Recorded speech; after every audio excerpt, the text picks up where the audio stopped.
हम कोरोना के समय भी एकजुटता से ऐसी चुनौतियों का सामना कर चुके हैं। अब हमें फिर से उसी तरह तैयार रहने की आवश्यकता है।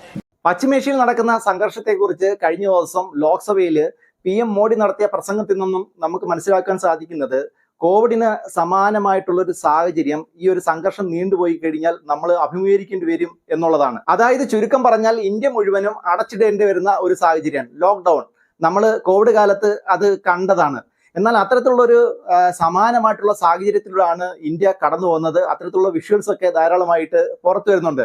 അതായത് പെട്രോളിന് വേണ്ടി ആളുകൾ മണിക്കൂർ കണക്കിന് ക്യൂ നിൽക്കുകയാണ്. അതോടൊപ്പം തന്നെ പാചകത്തിന് വേണ്ടിയും അതുപോലെ ആളുകൾ ക്യൂ നിൽക്കുന്നുണ്ട്.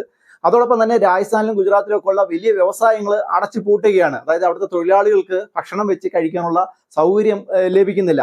അത്തരത്തിലുള്ള തൊഴിലാളികളൊക്കെ ബോംബെയിൽ നിന്നും രാജസ്ഥാനിൽ നിന്നും അതോടൊപ്പം തന്നെ ഗുജറാത്തിൽ നിന്നൊക്കെ നാട്ടിലേക്ക് മടങ്ങുന്ന കാഴ്ചകൾ, ട്രെയിനകത്തൊക്കെ വലിയ തിരക്കാണ് സംഭവിക്കുന്നത്. അതായത് ഈ ലോക്ക്ഡൌണിന് സമാനമായിട്ടുള്ള സാഹചര്യത്തിലൂടെയാണ് ഇപ്പോൾ ഇന്ത്യ കടന്നു പോകുന്നത്. അത് വരും സമയങ്ങളിൽ ഈ പശ്ചിമേഷ്യൻ സംഘർഷം തുടർന്നു പോവുകയാണെങ്കിൽ രൂക്ഷമാവും എന്നുള്ള കാര്യത്തിൽ ഒരു സംശയവുമില്ല.